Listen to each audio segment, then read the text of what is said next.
அனைவருக்கும் வணக்கம். இன்றைய காலகட்டத்தில் பாலின சமத்துவம் அப்படிங்கிற தலைப்பில் 4 பேரும் ரொம்ப அழகாக பேசியிருந்தீங்க. கிருத்திகா கோபிநாத், ஆண்டாள் ரேவதி, இர்ஃபானா, உங்க 3 பேருமே பாலின சமத்துவம் பொய்யே அப்படின்னு சொல்லிட்டு நிறைய கருத்துக்களை எடுத்து வச்சாங்க.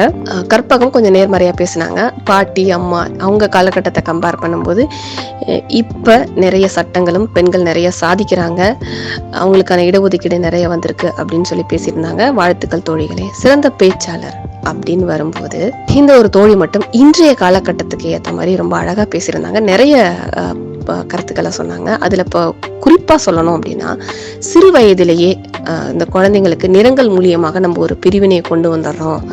அந்த இடத்துல பாலின வேறுபாடை நம்ம வச்சிடறோம். பர்டிகுலரா டாய்ஸ், அவங்க விளையாடுற டாய்ஸ், பெண்கள்னா அழகு சாதன பொருட்களுக்கான டாய்ஸும், ஆண் பிள்ளைகளுக்கு கார்ஸும் ரோபோட்டும் நிறைய இருக்கு, அடுக்கிக்கிட்டே போகலாம் அவங்க சொன்ன மாதிரி. ஸோ இது மாறணும்.